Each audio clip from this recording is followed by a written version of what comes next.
Hello everyone, welcome back to healthy flavours. నేను మీ సునీత కిరణ్. ఈరోజు నేను మీకోసం దోసకాయ పప్పు పొడి కూర ఎలా చేయాలో చూపిస్తున్నానండి.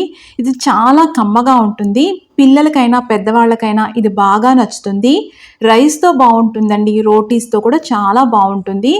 ఎక్కువగా వెజిటబుల్ తీసుకోవాలి అనుకున్నప్పుడు ఇది పర్ఫెక్ట్ చాయిస్. అన్ని టిప్స్తో పాటు రెసిపీని చూపించాను కాబట్టి బిగినర్స్ కూడా చాలా ఈజీగా చేసుకోవచ్చు.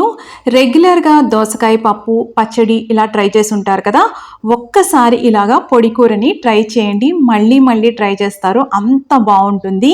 అలాగే వీడియోని కంప్లీట్గా వాచ్ చేసి ట్రై చేయండి. మీరు కనుక ఈ ఛానల్ని ఫస్ట్ టైం వాచ్ చేస్తున్నట్లయితే హెల్దీ ఫ్లేవర్స్ ఛానల్ని సబ్స్క్రైబ్ చేసుకోండి. ఇక మనం రెసిపీలోకి వెళ్ళిపోదాం. ముందుగా ఇంత మాత్రం కందిపప్పు అండి తీసుకొని శుభ్రంగా కడుక్కోవాలి. ఒక 2 నుంచి 3 సార్లు కడుక్కున్న తర్వాత నీళ్ళల్లో వేసుకొని నానబెట్టుకోవాలండి. కుదిరితే రాత్రంతా నానబెట్టుకోవడానికి ప్రయత్నించండి. లేని పక్షంలో కనీసం 2 గంటలన్నా నానబెట్టుకోవాలి. పప్పు ఎప్పుడు కూడా నానబెట్టుకొని తీసుకుంటే చక్కగా పోషకాలు అందుతాయి, గ్యాస్ట్రిక్ ఇష్యూస్ అనేవి రావు. నానిన తర్వాత నీళ్ళన్నీ తీసేసి శుభ్రంగా మళ్ళీ 2 సార్లు కడుక్కొని ఒక గిన్నెలోకి వేసుకోవాలి. నీళ్లు వేసుకోండి. ఇప్పుడు స్టవ్ ఆన్ చేసుకుని ఒక్క చుక్క ఆయిల్ వేసుకొని ఉడకపెట్టుకోవాలి. ఈలోపు ఇంత మాత్రం దోసకాయ తీసుకున్నానండి. ఇంత మాత్రం దోసకాయకి నేను తీసుకున్న కందిపప్పు అనేది సరిపోతుంది. దోసకాయని పీల్ చేసుకున్నాక 2 ముక్కలుగా కట్ చేసుకోండి. ఒక చిన్న ముక్క తిని చేదు ఉందో లేదో చూసుకోండి. దోసకాయకి కానీ సొరకాయకి కానీ ఖచ్చితంగా చేదన్నది చూసుకోవాలి. ఒక స్పూన్ కానీ నైఫ్తో కానీ అదంతా తీసేసుకోండి. పప్పులో అయితే ఇది కూడా మనం వాడుకోవచ్చండి. ఇప్పుడు ఇలాగా తీసేసుకున్న తర్వాత ఇప్పుడు నేను చూపించిన విధంగా చిన్న చిన్న ముక్కలుగా కట్ చేసి పెట్టుకోండి. చూసారా, ముక్కలు ఇలా ఉంటే సరిపోతుందండి. ఈలోపు పప్పు కూడా ఉడికిపోయింది. పూర్తిగా మెత్తగా అవ్వాల్సిన అవసరం లేదండి, పలుకుగానే ఉడకాలి.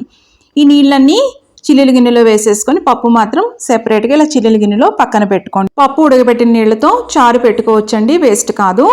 ఇప్పుడు వెడల్పుగా ఉన్న ఒక ప్యాన్ తీసుకోండి. కొద్దిగా మాత్రమే ఆయిల్ వేసుకోండి. ఇది చాలా క్విక్ రెసిపీ అండి.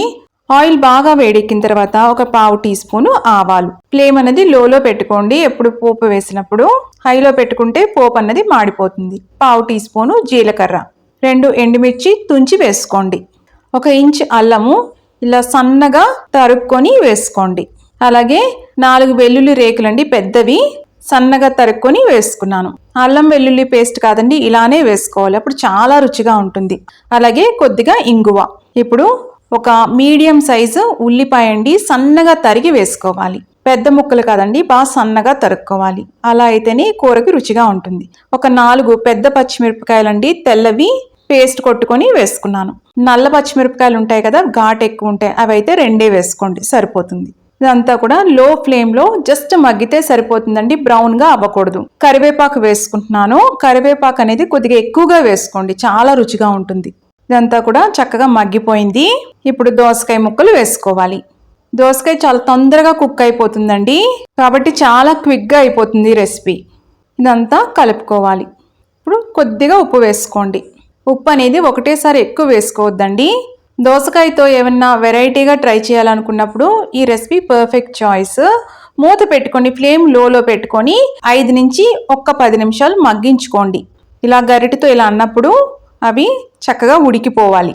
ఇలా అన్నప్పుడు అది మెత్తగా అయిపోయింది కదా ముక్క, ఇది మగ్గిపోయినట్టే. ఇప్పుడు పప్పు చిల్లుల గిన్నెలో వేసి పెట్టుకున్నాం కదా, అది వేసేసుకుంటున్నాం. దోసకాయతో రెగ్యులర్గా ఎప్పుడు చేసేవి కాకుండా వెరైటీగా ట్రై చేయాలి అనుకున్నప్పుడు ఇది పర్ఫెక్ట్ చాయిస్ అండి. ఏదైనా స్పెషల్స్ అవి చేస్తారు కదా, అప్పుడు తప్పకుండా ఇది ట్రై చేయండి, బాగుంటుంది. ఇప్పుడు పప్పు వేసుకున్నాం కదా, దానికి తగ్గట్టుగా ఉప్పు వేసుకోవాలి. 1/2 టీ స్పూన్ కంటే చాలా తక్కువగా కారం వేసుకోవాలండి. పచ్చిమిర్చి కారమే సరిపోతుంది. ఇది కమ్మగా ఉండాలి, ఎక్కువ స్పైసీగా ఉండకూడదు ఈ కూర. అలాగే చాలా తక్కువగా పసుపు వేసుకోవాలి. అలాగే 1/4 టీ స్పూను ధనియాల పొడి, 1/4 టీ స్పూను జీలకర్ర పొడి, ఇవన్నీ ఒక్కసారి కలుపుకుందాం. మూత పెట్టుకొని ఫ్లేమ్ లోలో పెట్టుకొని మగ్గించుకోవాలి. 5 నిమిషాలు మగ్గించుకుంటే సరిపోతుందండి. జస్ట్ ఈ ఫ్లేవర్స్ అన్నీ కూడా బ్లెండ్ అయితే సరిపోతుంది. కూర చూసారా, పొడిగా ఉంది కదా, అందుకే ఇది దోసకాయ పప్పు పొడి కూర అంటారు. ఇప్పుడు స్టవ్ ఆఫ్ చేసేసుకోవడమే, రెడీ అయిపోయింది మనకి కూర. సన్నగా తరిగిన కొత్తిమీర వేసుకొని గార్నిష్ చేసుకోవడమే. ఇంకా ఇది సర్వ్ చేసేసుకోవచ్చండి. రోటీస్తో చాలా బాగుంటుంది, అలాగే రైస్తో కూడా చాలా చాలా బాగుంటుందండి. పిల్లలు ఎక్కువగా ఇష్టపడతారు ఎందుకంటే స్పైసీగా ఉంటుంది కదా. దోసకాయలో కొద్దిగా పులుపు ఉంటుంది కదా, ఈ పప్పులో ఉన్న కమ్మదనం చాలా టేస్టీగా ఉంటుందండి. ఆ దోసకాయ ముక్కలు తగులుతూ తిన్నప్పుడు, అలాగే పంటి కింద పలుకు పలుగ్గా ఆ పప్పులు తగులుతూ చాలా రుచిగా ఉంటుంది. అల్లం ఘాటు కూడా బాగా తెలుస్తుందండి. తప్పకుండా ట్రై చేయండి. ఎలా వచ్చిందో కూడా కమెంట్స్లో పెట్టండి. మీకు కనుక ఈ రెసిపీ నచ్చినట్టయితే లైక్ చేయండి, షేర్ చేయండి. ఇలాంటి ఇంట్రెస్టింగ్ రెసిపీస్ కోసం హెల్దీ ఫ్లేవర్స్ ఛానల్ని సబ్స్క్రైబ్ చేసుకోండి. కూరగాయలు ఎక్కువ తినాలి అనుకున్నప్పుడు ఇది పర్ఫెక్ట్ చాయిస్ అండి.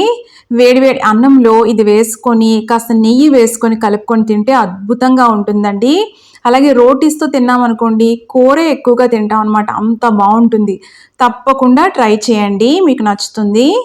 మళ్ళీ మరొక ఇంట్రెస్టింగ్ రెసిపీతో మిమ్మల్ని కలుస్తాను. అంతవరకు stay healthy, happy. Thank you.